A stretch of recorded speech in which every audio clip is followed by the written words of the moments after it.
एक बार फिर से हाजिर हो चुका हूं आपके लिए एक बहुत बेहतरीन टॉपिक लेकर। आज की क्लास का टॉपिक है बरसात के दिनों में घटित होने वाली, वातावरण में घटित होने वाली घटना इंद्रधनुष रेनबो। क्या होता है, क्या है रेनबो, क्यों बनता है रेनबो, कैसे बनता है रेनबो, क्या कारण है इसका बनने का, रेनबो कहां से कैसे बन रहा है, क्या इसके लिए आवश्यक शर्तें होती है, इस पर रंगों का जो क्रम होता है इंद्रधनुष में, वो रंगों का क्रम कैसा होता है, किस प्रकार होता है, कौन सा उसका क्रम होता है, ये सब आज की क्लास में डिस्कस करने वाले हैं। इससे पहले स्टूडेंट, इससे पहले वाली क्लास में प्रकाश का प्रक्षेपण या विक्षेपण है वो डिस्कस किया है अपन ने। प्रकाश का अपने अवयवी रंगों में विभाजन की जो घटना है उसे प्रक्षेपण या विक्षेपण कहते हैं, जो अपन ने पिछली क्लास में डिस्कस किया है। उसी टॉपिक का उपयोग कर रहे हैं यहाँ पर, और उसी टॉपिक के कारण मतलब ये कह सकते हो कि इंद्रधनुष प्रकाश के प्रक्षेपण या विक्षेपण का ही एक उदाहरण है। इंद्रधनुष जो है वो प्रकाश के विक्षेपण का ही एक उदाहरण है, जिसका डिस्कस आज की क्लास में करने वाले हैं। तो शुरू करते हैं आज की क्लास, वीडियो के अंत तक बने रहिए। मैं हूं आपका फिजिक्स गुरु श्रीराम यादव। फिजिक्स की ऑनलाइन क्लासेस में आपका हार्दिक स्वागत करता हूं। शुरू करते हैं आज की क्लास। टॉपिक है रेनबो, इंद्रधनुष क्या होता है, क्यों बनता है, ये कैसे बनता है, क्या इसका कारण है, यहाँ पर ये सब डिस्कस कर रहे हैं। तो यहाँ पर स्टूडेंट यदि देखा जाए तो वायुमंडल जो होता है, उस वायुमंडल में धूल, मिट्टी, जल, ऐसे बहुत से पदार्थों के जो कण होते हैं वो मौजूद होते हैं वायुमंडल में। बहुत सी गैसों के जो कण हैं वो मौजूद होते हैं वायुमंडल में। उनमें से केवल अपन बात कर रहे हैं जल की बूंदों की। यदि वायुमंडल में उपस्थित जल की बूंदों की बात करें तो वायुमंडल में उपस्थित जल की जो बूंदें हैं वो बूंदें एक सघन माध्यम का कार्य करती है। सही है। जब सूर्य का प्रकाश उन जल की बूंदों पर आपतित होता है, जब सूर्य का प्रकाश उन जल की बूंदों पर आपतित होता है तो उन जल की बूंदों के द्वारा प्रकाश के प्रक्षेपण या विक्षेपण की जो घटना है, प्रकाश के विक्षेपण, अपवर्तन और पूर्ण आंतरिक परावर्तन के संयुक्त प्रभाव की घटना के कारण इंद्रधनुष बनता है। मतलब इंद्रधनुष क्या है, किसे कहते हैं इंद्रधनुष, कौन सी घटनाओं का संयोजन है इंद्रधनुष। यदि ये देखी जाए तो सबसे पहले स्टूडेंट में यहाँ पर इंद्रधनुष की एक सटीक डेफिनेशन यहाँ पर आपको बताना चाहूंगा। इंद्रधनुष क्या होता है, डेफिनेशन देखो स्टूडेंट यहाँ पर बोर्ड पर क्या है। जब वायुमंडल में जल की बूंदों पर, जब वायुमंडल में उपस्थित जल की बूंदों पर सूर्य का प्रकाश आपतित होता है तो सूर्य के प्रकाश के विक्षेपण, अपवर्तन एवं पूर्ण आंतरिक परावर्तन के संयुक्त प्रभाव की घटना को इंद्रधनुष कहते हैं। सही है। मतलब इंद्रधनुष की एक सटीक डेफिनेशन नोट करना स्टूडेंट यहाँ पर। और इसके साथ ही यहाँ पर इसमें डेफिनेशन में ये चीज भी क्लियर हो गई है क्या, कि इंद्रधनुष कौन कौन सी घटनाओं के कारण बनता है, इंद्रधनुष में कौन कौन सी घटनाएं घटित होती है, इंद्रधनुष के बनने में कौन सी घटनाएं घटित होती है, उनकी बात करें तो वो है स्टूडेंट 3 घटनाएं। इंद्रधनुष इन 3 घटनाओं के संयुक्त प्रभाव की घटना कहलाती है। वो 3 घटनाएं कौन सी है, सबसे पहली घटना प्रकाश का विक्षेपण, दूसरी घटना प्रकाश का अपवर्तन और तीसरी घटना पूर्ण आंतरिक परावर्तन। सभी घटनाएं पीछे की क्लासेस में डिस्कस कर चुके हैं, पीछे जाकर आप इनके वीडियो देख सकते हो, डिस्क्रिप्शन में इनके लिंक दिए हुए हैं आपको। आप इन सभी घटनाओं को वहां जाकर समझ सकते हो क्या होती है ये घटनाएं। तो इन 3 घटनाओं के संयुक्त प्रभाव की जो घटना होती है, 3 घटनाएं कौन सी, याद करो फिर से, प्रकाश का विक्षेपण, अपवर्तन और पूर्ण आंतरिक परावर्तन, इन तीनों घटनाओं के संयुक्त प्रभाव की घटना को इंद्रधनुष कहते हैं। क्लियर होगी डेफिनेशन, डेफिनेशन क्लियर हो जानी चाहिए। और इसके साथ ही ये भी क्लियर हो जाना चाहिए क्या, कि इंद्रधनुष कौन कौन सी घटनाओं के संयुक्त प्रभाव की घटना होती है। सही है। तो इंद्रधनुष में 3 घटनाएं घटित होती है, इंद्रधनुष के बनने में 3 घटनाएं घटित होती है। सही है स्टूडेंट। अब यहां पर आगे बात करें अपन, इंद्रधनुष के बनने के लिए आवश्यक शर्त क्या है, इंद्रधनुष के बनने के लिए आवश्यक शर्त क्या है। तो यहां पर स्टूडेंट इंद्रधनुष के बनने के लिए 2 आवश्यक शर्तें हैं। इंद्रधनुष के बनने के लिए 2 आवश्यक शर्तें हैं। इन 2 आवश्यक शर्तों के आधार पर ही इंद्रधनुष बनता है। यदि ये 2 शर्तें पूरी नहीं होती है तो इंद्रधनुष कभी नहीं बनेगा, कभी दिखाई नहीं देगा आपको। पहली शर्त क्या है देखो, ठीक है। पहली शर्त इसकी यह है कि जब सूर्य पृथ्वी के एक भाग में चमक रहा है तो उसके विपरीत भाग में, अपोजिट भाग में क्या होना चाहिए? वर्षा होनी चाहिए। आवश्यक शर्त, पहली आवश्यक शर्त, बोर्ड पर देख रहे हो आप, साथ साथ नोट करते जाना। क्या है पहली आवश्यक शर्त? जब सूर्य पृथ्वी के एक भाग में चमक रहा है तो उसके अपोजिट भाग में, विपरीत भाग में क्या होनी चाहिए? वर्षा होनी चाहिए। सही है। पहली आवश्यक शर्त ये है इसकी। यदि ये शर्त पूरी होती है तो ही अपने को इंद्रधनुष दिखाई देगा। यदि सूर्य पूर्व में अपने को दिखाई दे रहा है तो पश्चिम में वर्षा होनी चाहिए। सही है। अपोजिट भाग में वर्षा होनी चाहिए। सूर्य और वर्षा होने का जो भाग है वो एक दूसरे के अपोजिट होना चाहिए। दूसरी आवश्यक शर्त क्या है? देखो यहां पर क्या है आवश्यक शर्त? दूसरी आवश्यक शर्त है कि जब प्रेक्षक इंद्रधनुष को देखता है तो उसकी जो पीठ होती है वो सूर्य की तरफ होनी चाहिए। सही है। अपने को किसी इंद्रधनुष को देखना है तो अपना जो चेहरा है, अपनी जो आंखें हैं वो इंद्रधनुष की तरफ होनी चाहिए। सही है। जिस ओर इंद्रधनुष बन रहा है, और अपनी जो पीठ है वो सूर्य की तरफ होनी चाहिए। यदि ऐसा होता है तो ही आप इंद्रधनुष को देख पा सकते हो। यदि ऐसा नहीं होता है तो आप कभी भी इंद्रधनुष को नहीं देख पाओगे। सही है। तो इंद्रधनुष को देखने के लिए दूसरी आवश्यक शर्त क्या हो गई? आपकी पीठ सूर्य की ओर होनी चाहिए जब भी आप इंद्रधनुष को देखते हो। सही है स्टूडेंट। तो यहां पर ये दो आवश्यक शर्तें हैं इंद्रधनुष के बनने के लिए। इंद्रधनुष के बनने के लिए दो आवश्यक शर्तें यहां पर ये दी गई। सही है स्टूडेंट। अब यहां पर बात करें कि इंद्रधनुष कैसे बन रहा है, तो देखो यहां पर एक डायग्राम के आधार पर मैं आपको समझा रहा हूं। इसके लिए अपन क्या लेते हैं? एक वर्षा की बूंद लेते हैं। सही है। मतलब जल की बूंदों की बात कर रहे हैं। जल की बूंद कोई भी रेन ड्रॉप हो सकती है, कोई भी वाटर ड्रॉप हो सकती है।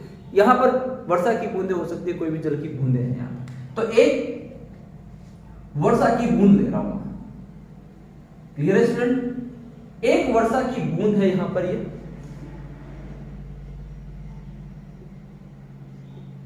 वर्षा की बूंद। सही है स्टूडेंट। इसके ऊपर सूर्य का प्रकाश आपतित होता है। क्या है? इसके ऊपर सूर्य का प्रकाश आपतित होता है। सूर्य का प्रकाश, सनलाइट। क्लियर है? सही है।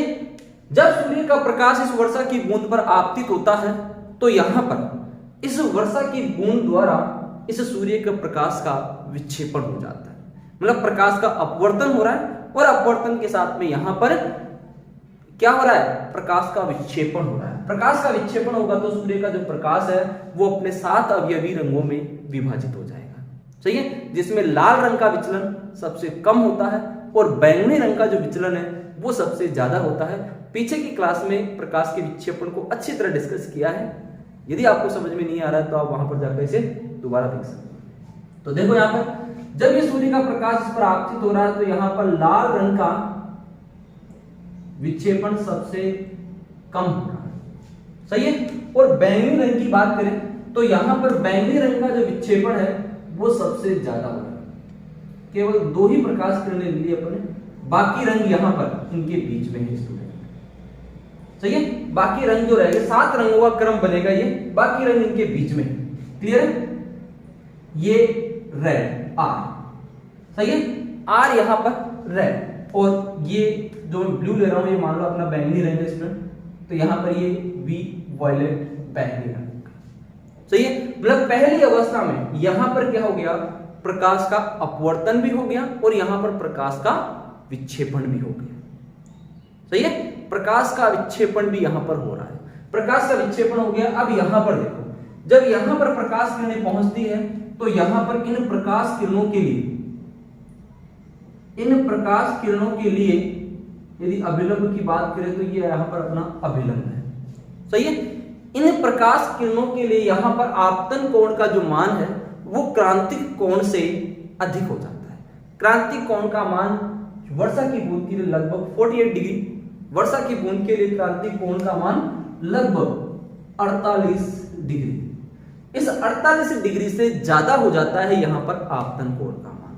जब आपतन कोण का मान इससे ज्यादा हो जाता है तो यहां पर इन प्रकाश किरणों का पूर्ण आंतरिक परावर्तन हो जाता है। तो यहां पर इन प्रकाश किरणों का पूर्ण आंतरिक परावर्तन हो रहा है। सही है, इन प्रकाश किरणों का यहां पर पूर्ण आंतरिक परावर्तन। क्लियर है? पहले प्रकाश का विक्षेपण हो गया, यहां पर प्रकाश का पूर्ण आंतरिक परावर्तन हो गया। जब यह प्रकाश किरणें इस बूंद के दूसरे भाग पर पहुंचती है तो यहां पर इन प्रकाश किरणों का क्या हो जाएगा? अपवर्तन हो जाएगा स्टूडेंट। तो यहां पर ये प्रकाश किरणें इस वर्षा की बूंद से बाहर निकल जाती है, अपवर्तित हो जाती है स्टूडेंट। सही है, ये यहां से क्या हो जाती है? अपवर्तित हो जाती है। दोबारा देखना इसको स्टूडेंट,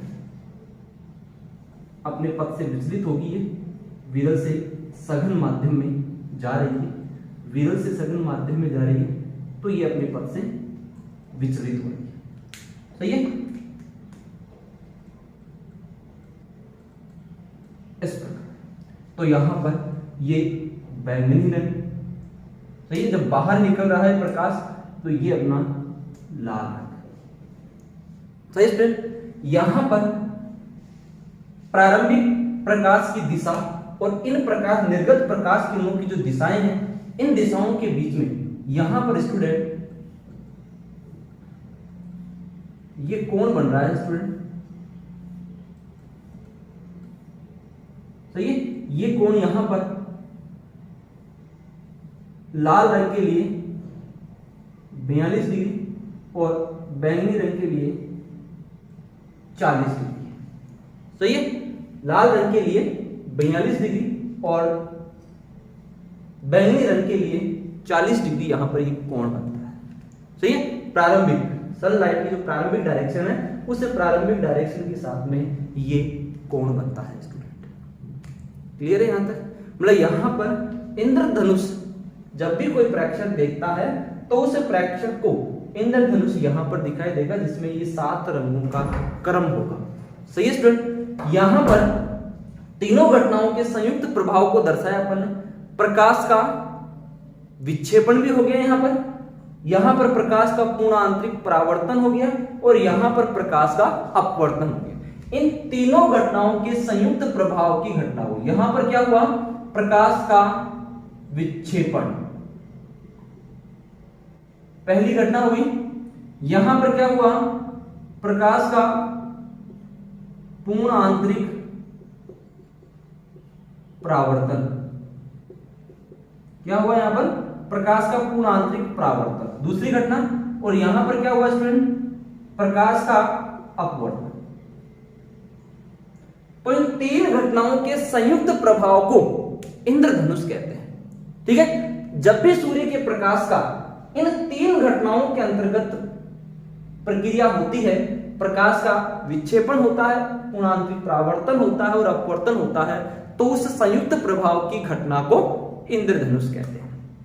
सही है, तो इंद्रधनुष की डेफिनेशन यहां पर समझ में आई होगी। किस प्रकार इंद्रधनुष बन रहा है ये चीज भी स्टूडेंट यहां पर क्लियर हो गई होगी आपकी। सही है, इसको अच्छी तरह क्लियर कर लो कि क्या है ये। ओके स्टूडेंट, अब यहां पर आगे देखिए अपन इंद्रधनुष के प्रकार। इंद्रधनुष के प्रकार भी होते हैं। इंद्रधनुष बन रहा है लेकिन उसके प्रकार भी हैं। 2 प्रकार यहां पर इंद्रधनुष के बताए गए हैं। ठीक है, अब वो 2 प्रकार कौन से हैं वो देखो स्टूडेंट। यहां पर इंद्रधनुष के 2 प्रकार कौन से हैं उनकी बात कर रहे हैं। इंद्रधनुष के 2 प्रकार हैं, एक प्राथमिक इंद्रधनुष और दूसरा द्वितीयक इंद्रधनुष। सही है, प्राथमिक इंद्रधनुष और द्वितीयक इंद्रधनुष, इंद्रधनुष के ये 2 प्रकार हैं। सही है, तो पहले बात करें प्राथमिक इंद्रधनुष की। सही स्टूडेंट, पहले बात कर रहे हैं प्राथमिक इंद्रधनुष की प्राइमरी रेनबो क्या होता है। ठीक है, फिर बात करेंगे अपन द्वितीयक इंद्रधनुष की सेकेंडरी रेनबो क्या होता है। सही स्टूडेंट, तो पहले प्राथमिक इंद्रधनुष की बात कर रहे हैं तो प्राथमिक इंद्रधनुष किस प्रकार बनता है यदि अपन इसकी बात कर रहे हैं स्टूडेंट, तो प्राथमिक इंद्रधनुष उस अवस्था में बनता है जब सूर्य के प्रकाश का वर्षा की बूंद में जब सूर्य के प्रकाश का वर्षा की बूंद में 2 बार अपवर्तन और 1 बार पूर्ण आंतरिक परावर्तन होता है तो उस स्थिति में प्राथमिक इंद्रधनुष बनता है। सही है, प्राथमिक इंद्रधनुष कब बनेगा? जब सूर्य के प्रकाश का वर्षा की बूंद में 2 बार अपवर्तन और 1 बार पूर्ण आंतरिक परावर्तन होता है तो प्राथमिक इंद्रधनुष बनता है। कैसे बनता है? देखो यहां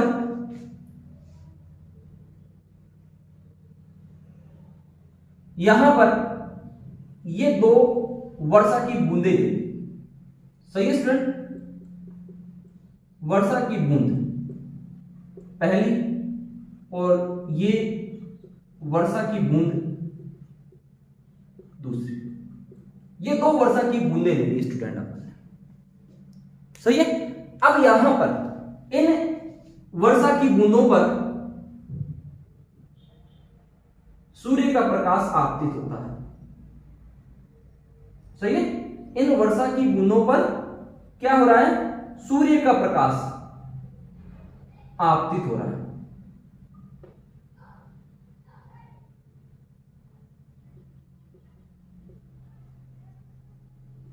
यह है यहां पर सूर्य का प्रकाश इन वर्षा की बूंदों पर आपतित हो रहा है, सही है। अब जब सूर्य का प्रकाश इनके ऊपर आपतित होता है तो सबसे पहले इनके प्रकाश का इस बूंद द्वारा विक्षेपण होता है, जिसमें लाल रंग का विचलन सबसे कम होता है, सही है। लाल रंग का विचलन सबसे कम हो रहा है और बैंगनी रंग का जो विचलन है वो सबसे अधिक, वायलेट, बैंगनी रंग का विचलन सबसे अधिक। पहले यहां पर प्रकाश का विक्षेपण हो गया। जब वर्षा की बूंद के अंदर दूसरे पृष्ठ पर यह आपतित होती है तो यहां पर आपतन कोण का मान क्रांतिक कोण से अधिक हो जाता है। आपतन कोण का मान मैंने पहले बताया सर, क्रांतिक कोण का मान वर्षा की बूंद के लगभग 48 डिग्री है, तो यहां पर आपतन कोण का मान जब क्रांतिक कोण से अधिक हो जाता है तो उस अवस्था में वर्षा की बूंद द्वारा इस प्रकाश का क्या हो जाएगा स्टूडेंट? पूर्ण आंतरिक परावर्तन हो जाएगा। तो यहां पर इस प्रकाश का पूर्ण आंतरिक परावर्तन हो गया, सही है। लाल रंग और बैंगनी रंग की बात करें तो बैंगनी रंग के प्रकाश का भी यहां पर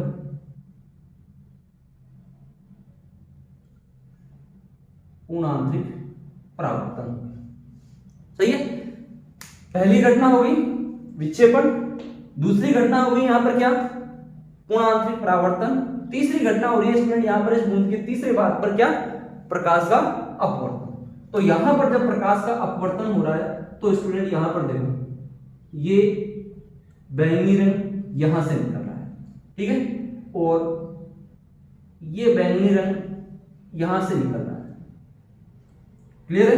बैंगनी रंग की बात करें तो बैंगनी रंग का विचलन सबसे ज्यादा हुआ। फिर लाल रंग की बात करें तो लाल रंग का विचलन सबसे कम हो रहा है, सही है। तो यहां पर लाल रंग और यहां पर लाल रंग, ठीक है। जब कोई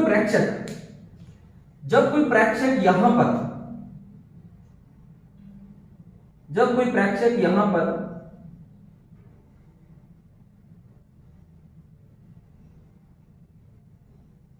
इंद्रधनुष को देखता है तो यहां पर बैंगनी रंग और लाल रंग, ये रेड और ये वॉयलेट बैंगनी रंग है। यहां पर इन बैंगनी रंग के लिए ये जो झुकाव है ये 40 डिग्री का पीछे वाले डायग्राम में भी दर्शाया है, और लाल रंग के लिए झुकाव है वो 42 डिग्री का होता है। इसका मतलब यहां पर प्राथमिक इंद्रधनुष में आंख पर बनने वाला जो दर्शन कोण है वो 2 डिग्री का होता है। दर्शन कोण, प्राथमिक इंद्रधनुष में दर्शन कोण जो होता है वो कितना होता है? 2 डिग्री का होता है, कम होता है कहने का, सही स्टूडेंट। यहां पर प्राथमिक इंद्रधनुष जो बनता है उसका जो बाहरी किनारा होता है वो लाल रंग का होता है और जो आंतरिक किनारा होता है स्टूडेंट वो बैंगनी रंग का होता है। बैंगनी रंग का किनारा आंतरिक भाग में होता है, प्राथमिक इंद्रधनुष में, और उसका जो बाहरी किनारा होता है वो लाल रंग का होता है, बाकी रंग इसके बीच में होते हैं स्टूडेंट। क्लियर है चीज? तो यहां पर पहला प्राथमिक इंद्रधनुष क्या होता है, क्लियर है चीज। अब बात करें अपन दूसरे इंद्रधनुष की। दूसरा इंद्रधनुष द्वितीयक इंद्रधनुष क्या होता है? द्वितीयक इंद्रधनुष की बात कर रहे हैं आप, तो द्वितीयक इंद्रधनुष जो होता है वो कैसे बनता है? द्वितीयक प्राथमिक इंद्रधनुष के अंतर्गत क्या बताया मैंने कि जब प्रकाश का 2 बार अपवर्तन और 1 बार पूर्ण आंतरिक परावर्तन होता है तो प्राथमिक इंद्रधनुष बनता है हमेशा। सही स्टूडेंट? लेकिन जब सूर्य के प्रकाश का वर्षा की बूंद में 2 बार अपवर्तन और 2 बार ही पूर्ण आंतरिक परावर्तन होता है तो क्या बनता है? द्वितीयक इंद्रधनुष बनता है। मतलब द्वितीयक इंद्रधनुष कब बनेगा? जब वर्षा की बूंद में सूर्य के प्रकाश का 2 बार पूर्ण आंतरिक परावर्तन होता है। प्राथमिक इंद्रधनुष में 1 बार पूर्ण आंतरिक परावर्तन होता है, द्वितीयक इंद्रधनुष में 2 बार पूर्ण आंतरिक परावर्तन होता है। सही स्टूडेंट? तो यहां पर 2 बार पूर्ण आंतरिक परावर्तन होता है तो द्वितीयक इंद्रधनुष दिखाई देता है, जो प्राथमिक इंद्रधनुष की तुलना में धुंधला होता है। सही है? प्राथमिक इंद्रधनुष की तुलना में क्या होता है? धुंधला होता है। क्यों? क्योंकि यहां पर सूर्य के प्रकाश का बूंद में 2 बार अपवर्तन हो रहा है, इस कारण उसकी तीव्रता कम हो जाती है। तो देखो कैसे बनता है द्वितीयक इंद्रधनुष, देखो डायग्राम की सहायता से। इसके लिए यहां पर वही 2 वर्षा की बूंदें ले रहे हैं स्टूडेंट। 2 वर्षा की बूंदें हैं अपने पास, जैसे प्राथमिक इंद्रधनुष में ली, वर्षा की बूंद 1 और ये वर्षा की दूसरी बूंद, ये वर्षा की 2 बूंदें ले ली। सही स्टूडेंट? इन वर्षा की बूंदों पर सूर्य का प्रकाश ले लिया स्टूडेंट, जो इन पर आपतित हो रहा है। सही है?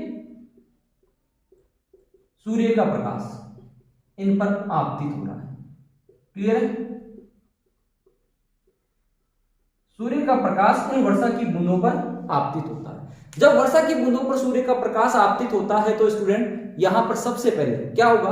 प्रकाश का अपवर्तन होगा और उस अपवर्तन में प्रकाश का विक्षेपण होगा। प्रकाश अपने अवयवी रंगों में विभाजित होगा। जब प्रकाश अपने अवयवी रंगों में विभाजित होता है तो यहां पर देखो लाल रंग का विचलन सबसे कम हो रहा है। सही है? और बैंगनी रंग है उसका विचलन सबसे ज्यादा हो रहा है। क्लियर है? जब यहां पर ये प्रकाश की बूंदें आपतित होती है तो यहां पर वही आपतन कोण का जो मान है वो क्रांतिक कोण से अधिक हो जाता है। तो यहां पर इन प्रकाश की बूंदों का क्या हो जाता है? पूर्ण आंतरिक परावर्तन हो जाता है। यहां पर इन प्रकाश की बूंदों का क्या होगा? पूर्ण आंतरिक परावर्तन हो रहा है।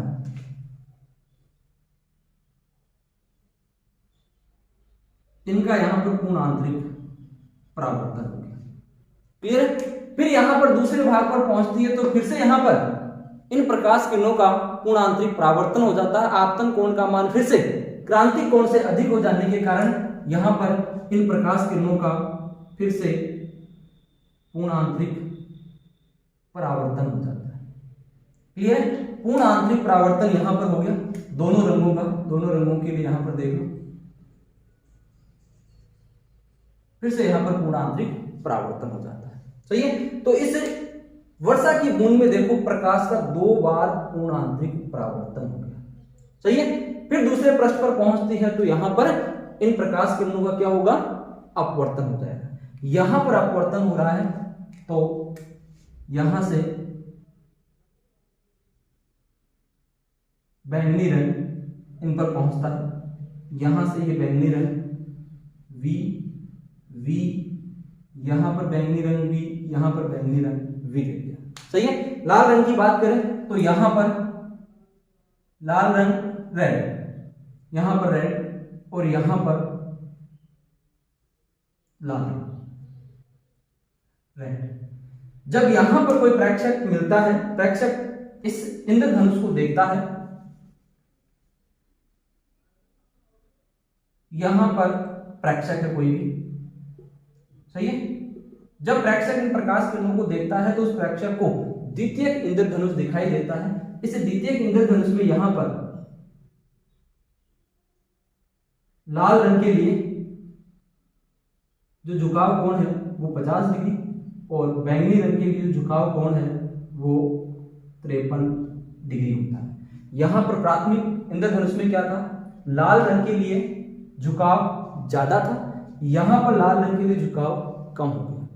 वहां पर लाल रंग बाहरी किनारे पर था, यहां पर उल्टा हो गया स्टूडेंट। यहां पर जो लाल रंग है वो उस इंद्रधनुष के आंतरिक भाग में पहुंच गया, उल्टा हो गया। इसका यहां पर झुकाव कोण है, मतलब लाल रंग यहां पर द्वितीयक इंद्रधनुष के आंतरिक भाग में, लाल रंग द्वितीयक इंद्रधनुष के आंतरिक भाग में, और जो बैंगनी रंग है वो द्वितीयक इंद्रधनुष के बाहरी भाग में होता है।